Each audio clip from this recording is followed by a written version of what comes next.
Assalamualaikum and hi everyone. Today's topic is education and globalization issues. Before that, let me introduce to you my group members. First of all, my name is Muhammad Shahrazam bin Haris and these are my group members. Muhammad Shazril Fahas bin Muhammad Zailani, Wan Muhammad Akbar bin Wan Muhammad Ruslan, Raymond Ujang Anak Ningkan and Muhammad Ili Fikri.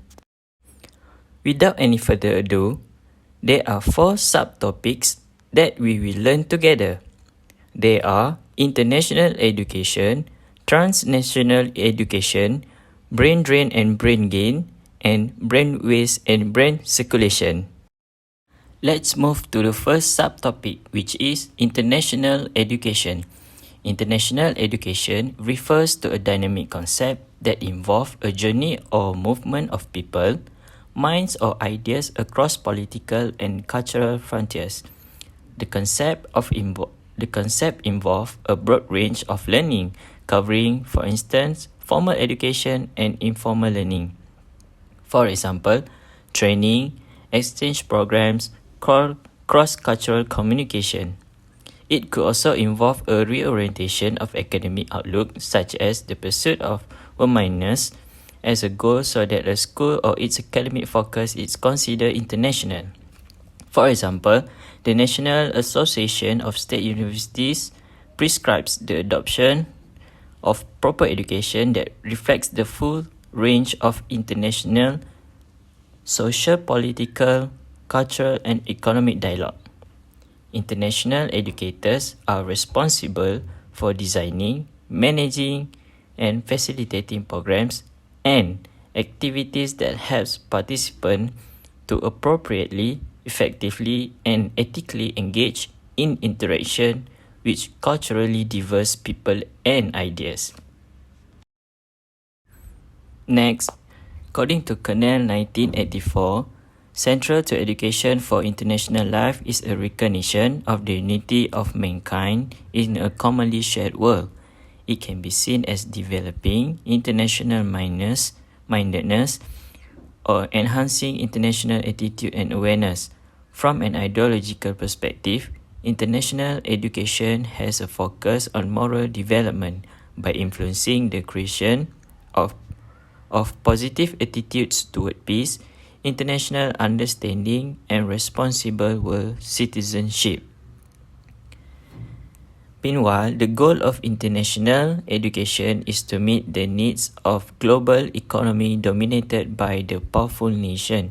Spring 1998, it diverged from it as it assumed the form of more organized programs that bring together learners and teachers from different countries to learn from each other. Economic and cultural globalization. For instance, there are increasing demands for education qualification to be transferable between schools and education systems. Furthermore, there is a spread of global quality standards through quality assurance procedures such as accreditation. Let's see why people wanted to study abroad. Firstly, they can experience better learning facilities. No matter where you study, your goal is always going to be to get the highest possible quality of education. And at the same time, as a sports student, we can use the gymnasium and other facilities wisely and get the better experience learning facilities. Secondly, people want to get a job opportunities. The main reason of getting a degree in the first place is to improve your career prospects. In a globalized, well-connected world, employers increasingly value graduates with international experience and education. And thirdly, we will enjoy the moment studying abroad. If you are still questioning why to study abroad, you should know that studying in a different country offers many new activities and interests that you may never have been discovered if you stay at home. You might find that you have an as yet undiscovered talent for hiking, water sport, or various other new sports you may never have tried back at home. One of the biggest benefits of study abroad is the opportunity to meet new lifelong friends from different backgrounds. Then, these are the example of international education. First, taking part of a student exchange program. As we can see, UiTM is well known in student exchange program. UiTM welcomes international students from all over the world to experience a never-before program where it is not just about learning, it is about having fun in the tropical sun, exploring the uniqueness of the multiracial country. Becoming an exchange student gives you more knowledge about another country, its language and culture. A semester abroad teach you about building friendship, taking responsibilities for yourself, respecting differences, and tolerate the belief of others. Not only will you get experience an exciting and challenging way of broadening your horizon, you will be able to spend a semester studying at the faculty of your choice. These results are credited towards your course in UiTM upon satisfactory completion of your exchange. Moreover, the study abroad program, and there are top 10 universities in this world that offer top education and better facilities.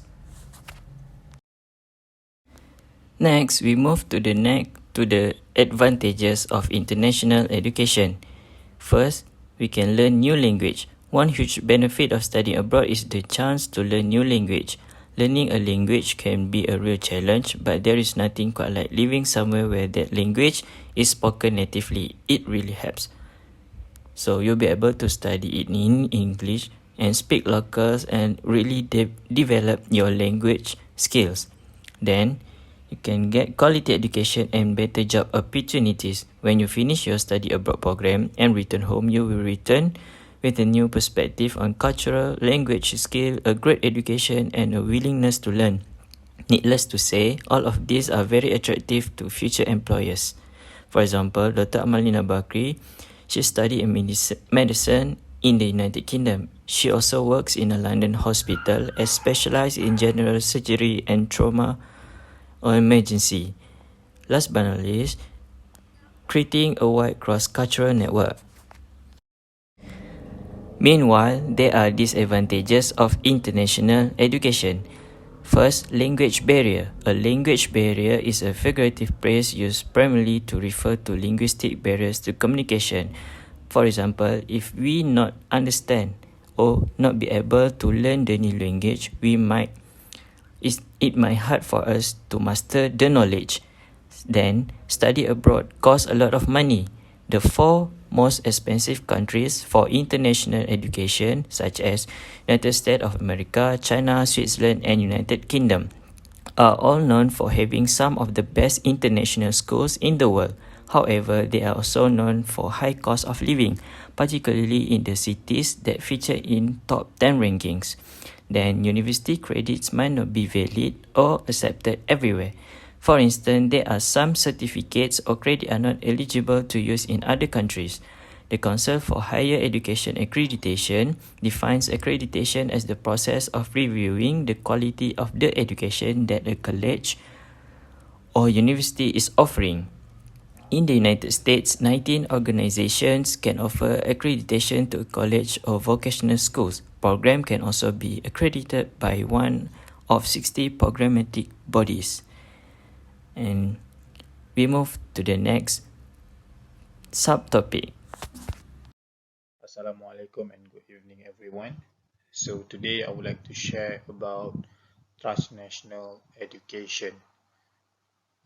On this part, there are a few things that we have to know about what is transnational education, because transnational education also happens and take place in Malaysia. Moving on to the next slide. What is transnational education? Transnational education, or we call it as T&E, is education delivered in a country other than the country in which the awarding institution is based. So for example, students based in Iran studying for a degree from a university in Indonesia, and it is actually more towards like this student from Iran studying in Indonesia but using the degree from another university that's based in another country. Okay. All right. The second thing is we need to know the factors that contribute to the prevalence of transnational education. So the first one is more opportunities to pursue an international degree. Usually an international degree is a degree that been recognized worldwide, can be used for you to further your studies in master's degree or PhD, or even for you to obtain a good or high post job in different countries such as US, UK, in a developed country. Alright. And the second thing is more towards exposure to the pedagogies from foreign countries. Usually different country has different method of teaching or have different pedagogies in education. So by them pursuing their degree in a different country would help them to expose or to learn more about other countries' pedagogies. So this would enhance their knowledge or their skill of if let's say we took education degree, so it would enhance their skill in teaching using different type of pedagogies. Right, and lastly is less worries about culture shock. Usually this is because the different culture between different countries, so would make them to follow the culture of the country itself. For example, a Malaysian student who goes to Japan to study, they might follow their culture such as being disciplined. You can't easily throw rubbish anywhere when you are on the streets. Okay, these are the transnational universities in Malaysia. So there are more, actually there are a lot of transnational universities in Malaysia because we are quite famous in terms of this transnational education. Same goes to like patients from different countries seeking medical advice or medical treatment in Malaysia as well. So here I would like to state, I would like to share to you there are 5 transnational universities in Malaysia, which are Swinburne University of Technology Sarawak, Heriot Watt University Malaysia campus. This one you can find this campus in Putrajaya near Marina Lakeside Beach there. Okay, and the third one is Monash University Sunway campus. This one you could find in Damansara. And University of Nottingham Malaysia campus. This one, if I'm not mistaken, is in Serdang. And University of Southampton Malaysia campus. Okay, so these are 5 university which their origin are from the other country such as US, UK, but they open or they produce their education degree in Malaysia so that to give opportunity to Malaysian students or students from other country to study in their university and to obtain their qualified degree. Okay, so the next one is common forms of transnational education. So in transnational education, usually the first one, they have branch campus. Branch campus refers to campuses set up by an institution in another country to provide its educational or training program to the foreign student, mainly in the host country. So usually, like I said, the origin of Southampton campus is from Southampton, but they open up their branch in Malaysia so that Malaysian students or students from outside of UK could participate, could enroll in these universities. Because some of these universities are quite high rank in the world, so this would give you opportunity for you to enroll in Malaysia or in other country so that you could obtain their degree. Okay, the second one is articulation program. Articulation program refers to systematic recognition by an institution from the degree offering country of specified course, program, study and institution in another country as partial credit towards a program at the offering institution. Okay. And the third one is online learning and distance education program. Okay, all of us have experienced online learning and distance learning for, I guess, 2 years. However, if you find any international students, they are quite norm in online learning and distance education program. Some of them are not able to study or to participate in the program physically in the particular country, so that what the initiative that the university do is they provide online learning and distance education program. Under this delivery mode, programs and courses are delivered through television, satellites, radios, computer conferencing, and other technology means across national boundaries. Usually for online distance learning and online learning, the course program that have is introduced for master's degrees and PhD. So this would give them opportunity to obtain their degree from the higher ranked universities. The fourth one is franchising and partnership. So in franchising and partnership, this mode often involve a local provider being licensed to offer the foreign courses and program under conditions set out by a contract with qualification awarded by the foreign institution from the source country. So usually, franchising and partnership is when the course is offered in a normal university, in a Malaysian university, but under joint venture or under joint partner with the particular university that have the particular course. Usually, you can find these courses in private universities such as UniKL or MARA, where they joint venture with universities from abroad to provide their course or program that is validated by the country itself. The fifth one is dual and joint degree program. So this is the last form of T&E. Under this scheme, education providers from different countries would work together to offer joint training program, and the students receive qualification from both providers or a joint award from the collaborating partners. Usually this is when universities of different hosts of different country join together to produce a program which is being validated or qualified by both universities. It's not only about one university, but both universities would produce the same program as a joint venture. So when you get your degree, there might be two name of universities that have agreed on the contract. That's all for me. So moving on to the next presenter. Thank you, previous presenter. Now, me, Muhammad Akbar bin Muhammad Aslan, I will continue about why we need to choose transnational education to our education and why is it important to us. According to Wilkins and Dusola 2018, transnational education advantages for home country is we have 3 points here, which the first point is we can develop foreign language skills among our students. At the same time, our students can learn various type of language, which it can enhance their communication skills.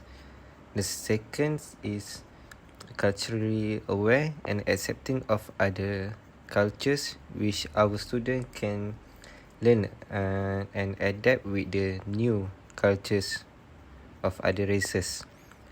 And the last is our student can improve the learning experience. Okay, we are done for transnational education advantages for home country, and next we will continue with the advantages for host country. The first point is we can increasing higher education capacity by inviting the other country students. At the same time, it can enhance our educational quality. The second point is certified labor market skills needed. As we know, nowadays there are high competitive among the student to enter the labor market by having different learning experience in other countries, It might increase the opportunity of the student to compete with others. And the last is we can reduce the brain drain in our country and increase brain gain. Okay, next we proceed with the advantages of TNE according to Jimima, Chili and Mimingu.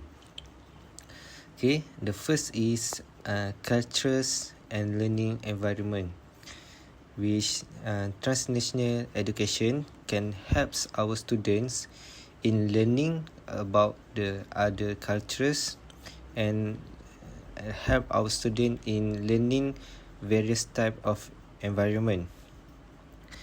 The second is it can helps our student to learn more than one understanding of concepts which other countries might have various type of concepts with our country. And the last is foreign educational experience, which this is the expensive experience which not all students can get. Okay, we are done for the advantages of TNE. Next, we proceed with disadvantages of transnational education. The first point is learning shock.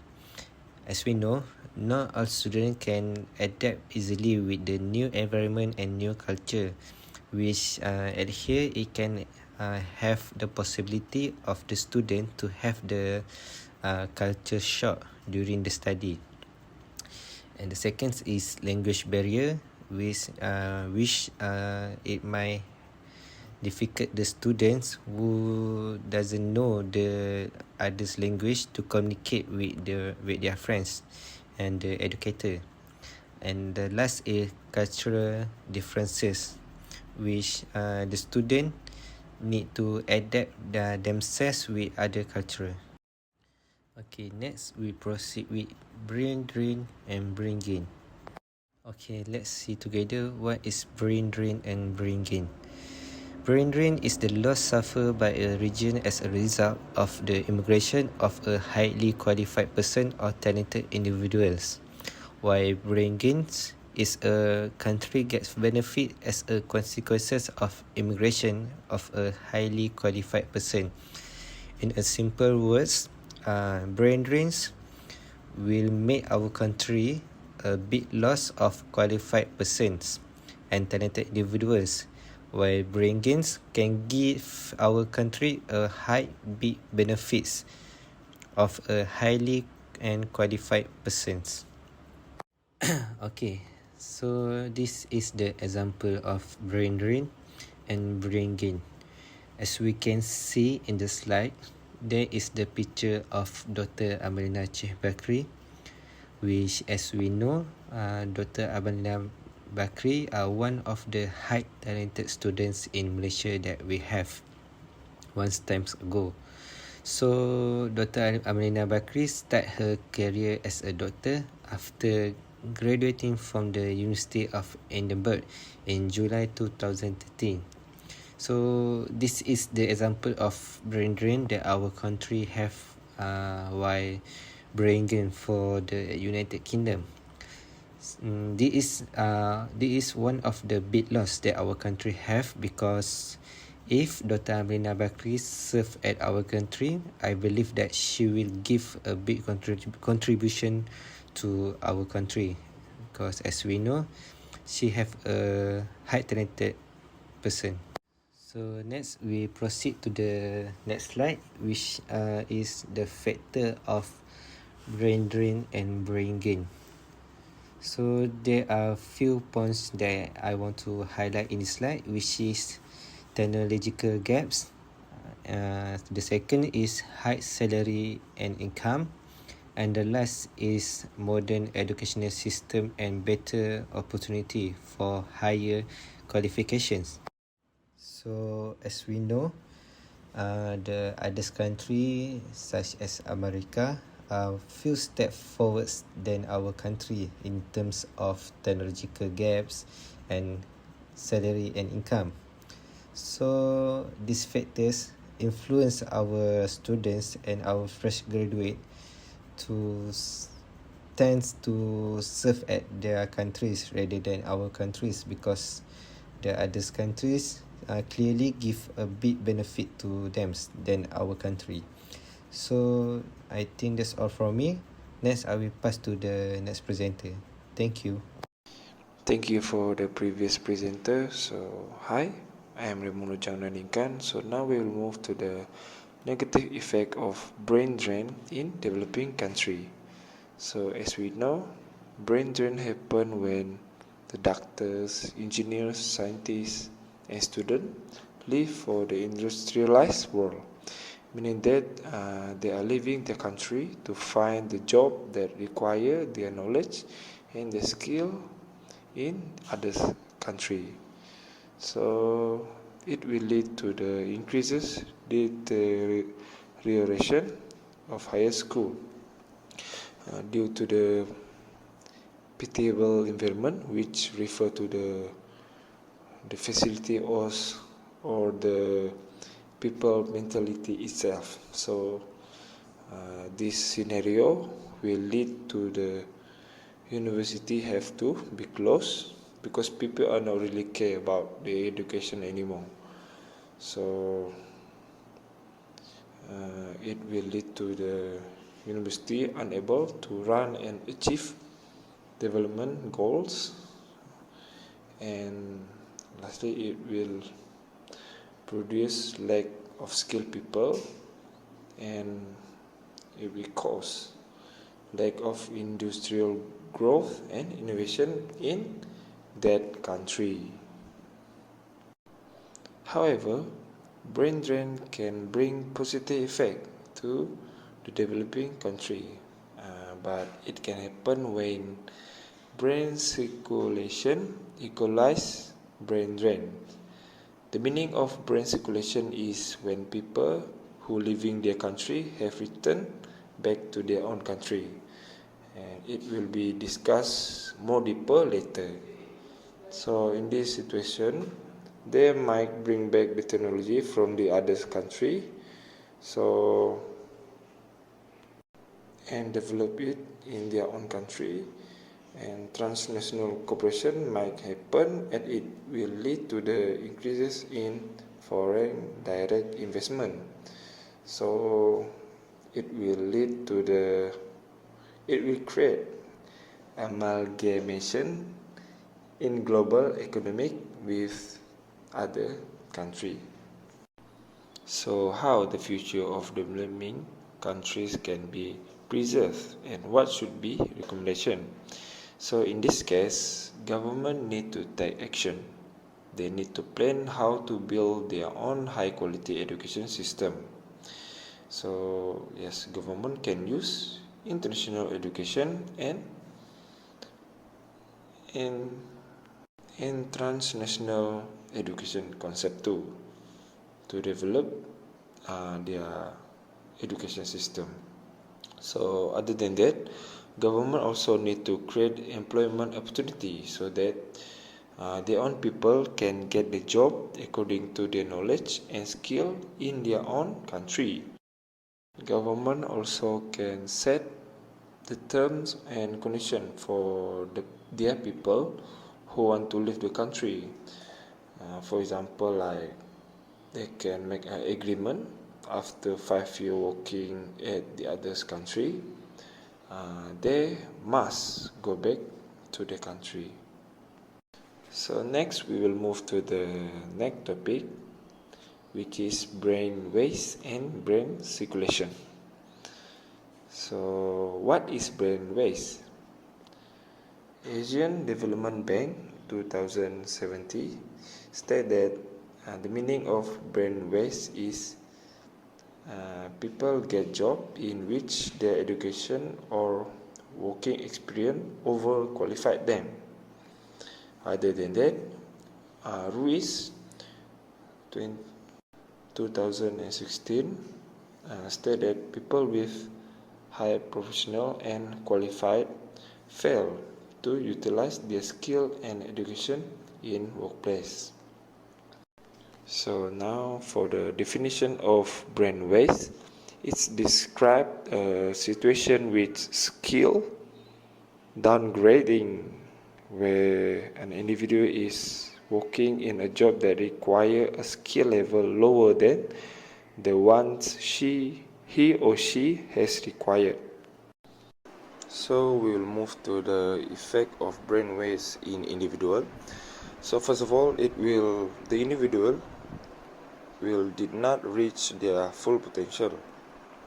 It also leads to wasted talent because they have the capability, they have the knowledge, they have the skill, but they cannot apply it, or they have no opportunity to apply it in their workplace.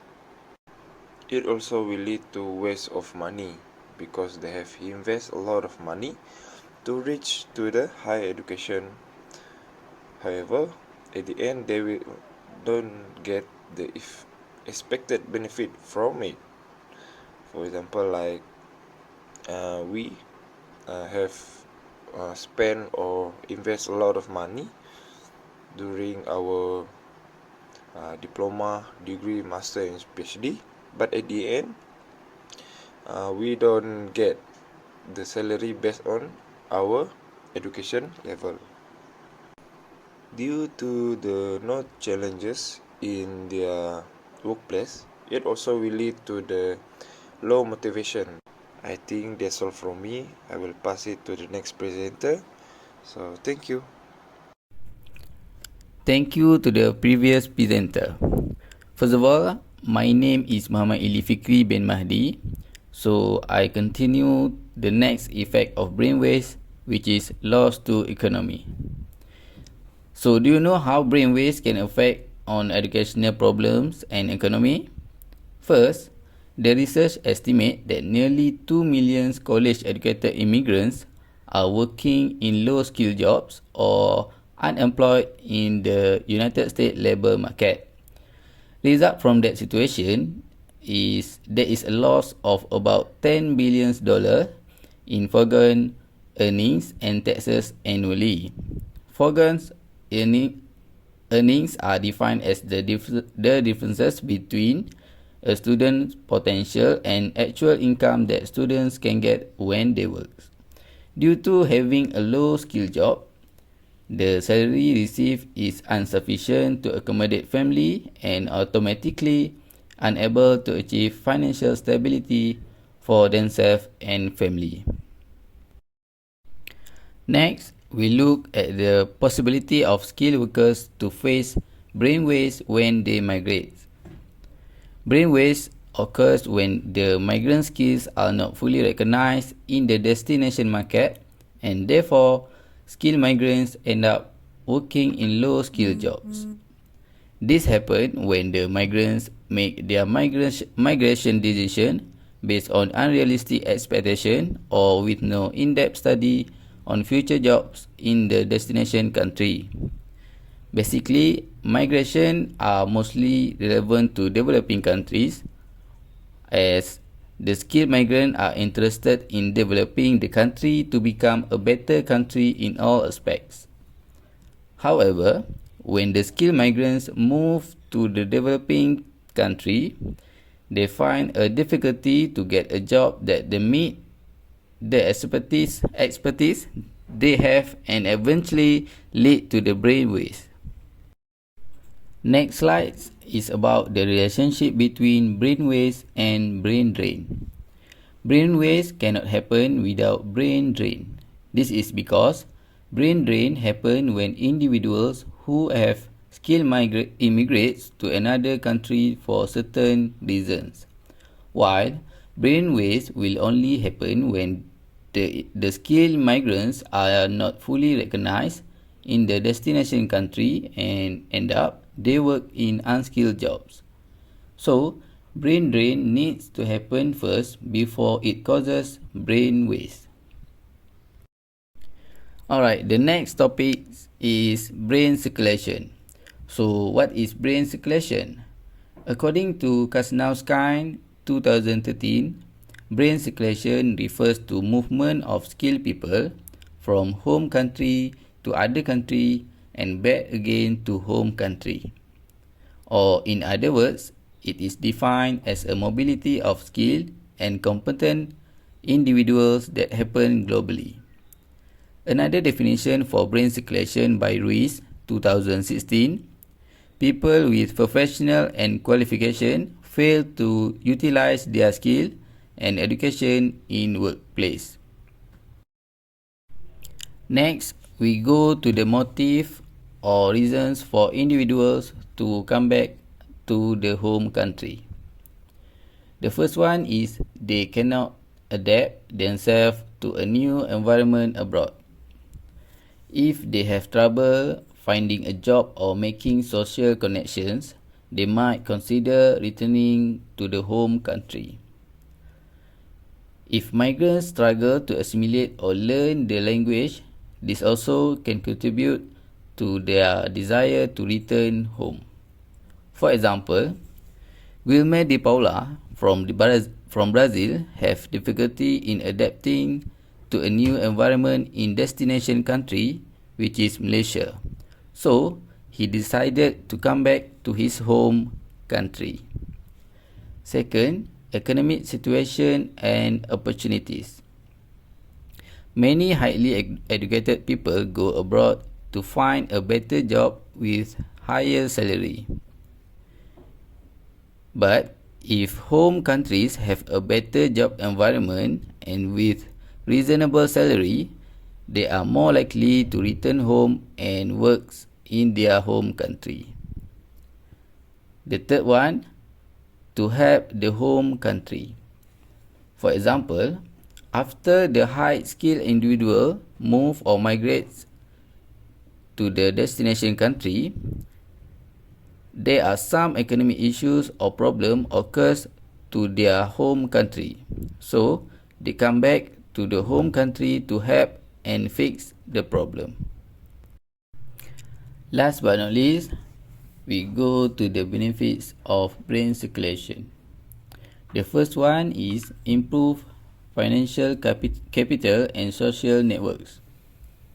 The immigrant individual return home with a significant amount of financial capital, and a large portion of these savings is generally invested in housing and new business.